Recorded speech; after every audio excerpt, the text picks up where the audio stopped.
गोपी ने धोया अहम का लैपटॉप। सुबह के 5 बजे गोपी तैयार होकर नीचे मंदिर में पूजा करने लगती है। पूजा करने के बाद गोपी सभी के साथ हॉल में पहुंच जाती है और अपनी सास कोकिला से कहती है, माँ जी मैं कान्हा जी की पूजा करके आ गई हूँ, तो आप मुझे किचन का काम बताइए कि नाश्ते में क्या बनाना है। गोपी को देखकर कोकिला बोलती है, गोपी बहू, तुमने आज भी बिंदी नहीं लगाई। मैंने तुम्हें पहले भी बोला था ना कि सुहागन औरतें बिंदी लगाती हैं करके। क्या तुमको मेरी बातों से कोई फर्क नहीं पड़ता या फिर तुम सुनना ही नहीं चाहती हो? नहीं माँ जी, वो माँ जी। क्या गोपी बहू, क्या नई वो लगा रखा है? बकरी की तरह क्यों मिमिया रही हो?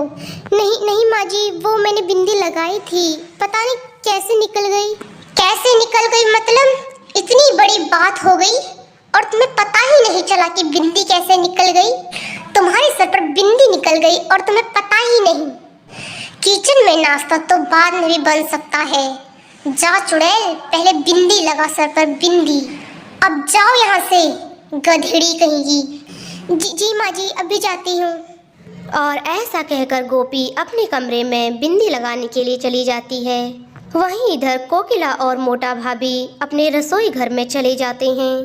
मोटा भाभी, मैं सोच रही थी कि नाश्ते में आज आलू के पराठे बनाए जाएं। अब ये हल्के फुल्के पराठे खा लेंगे तो दिन में फिर चावल बन जाएंगे। सारू छे कोकिला, जैसा तुम्हें ठीक लगे। कोकिला, मुझे तुमसे एक बात कहनी है, बुरा मत मानना। हाँ जी, बोलो मोटा भाभी। कोकिला, राशि और गोपी की अभी नई शादी हुई है, इसलिए उन्हें इस नए घर में एडजस्ट होने में थोड़ा टाइम लगेगा। तुम उन्हें थोड़ा वक्त तो दो। और रही बात हमारी गोपी की, तो वो तो बहुत ही सीधी और समझदार है, इसलिए तुम उसे बार बार डांटा मत करो। वो धीरे धीरे करके सब सीख जाएगी। मोटा भाभी के इतना कहते ही कोकिला आग बबूला हो जाती है और कहती है, मोटा भाभी, आपकी हिम्मत कैसे हुई मुझे ऐसा बोलने की? अगर हम उन्हें सिखाएंगे नहीं तो वो सीखेंगे कैसे? आप मेरी गोपी बहू को मेरे खिलाफ भड़का रही हैं, और वैसे भी वो मेरी गोपी बहू है। मैं उसे जैसे सिखाऊं, जो सिखाऊं, मेरी मर्जी। और वैसे भी मोटा भाभी, मुझे बोलने से पहले अपनी गिरवान में झांक कर देखो, कहाँ है तुम्हारी वो कामचोर राशि बहू। कोकिला, मेरा वो कहने का मतलब नहीं है जो तुम समझ रही हो। और ऐसे ही रसोई में कोकिला और मोटा भाभी में बहस होती रहती है। अब कोई नाश्ता नहीं बनेगा।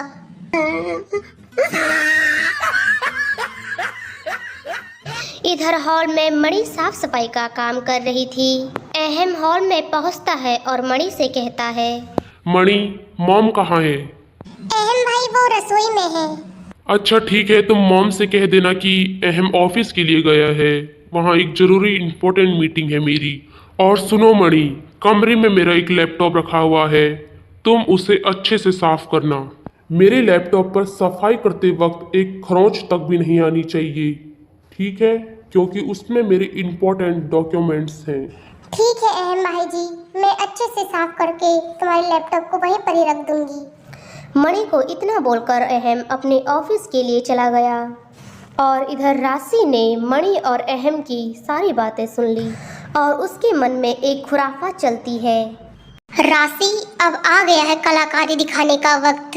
अब आएगा ना असली मजा। बहुत तारीफें होती है ना गोपी की इस घर में। अब पता चलेगा घर वालों को गोपी की गवारों जैसी हरकत।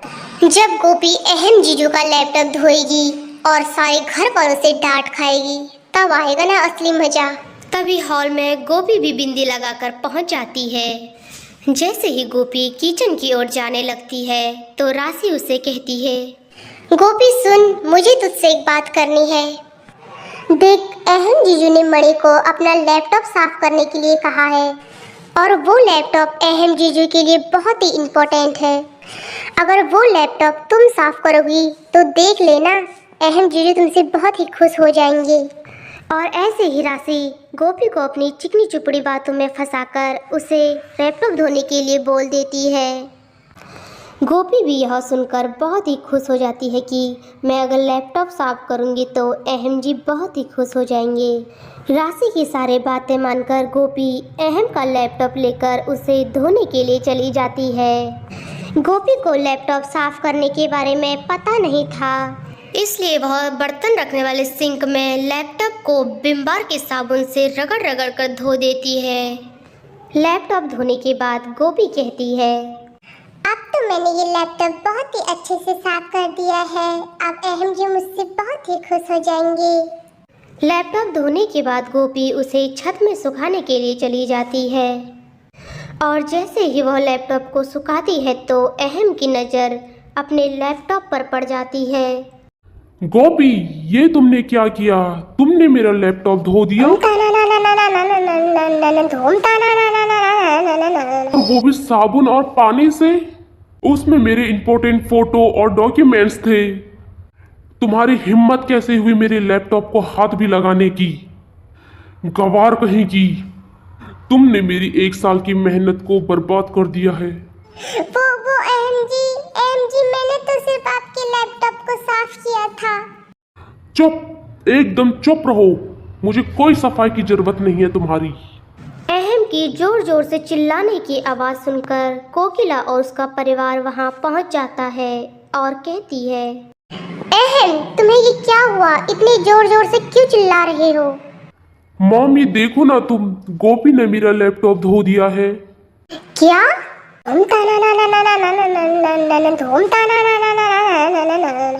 मॉम, उसमें मेरे इंपॉर्टेंट इमेज और डॉक्यूमेंट्स थे। मैं इस मीटिंग के लिए 1 साल से मेहनत कर रहा था और इस गोपी गवार ने उसे 1 मिनट में पानी में फेर दिया। अब क्या होगा? मेरी 1 साल की मेहनत पूरी बर्बाद गई। और गोपी, तुम आज के बाद अगर तुमने मेरे कोई भी सामान पर हाथ लगाया तो देख लेना। सामान पर हाथ क्या, निकल जाओ मेरे घर से तुम। मैं तुम्हारा मुंह तक देखना नहीं चाहता। और ऐसा बोलकर अहम गुस्से में अपने कमरे में चला गया।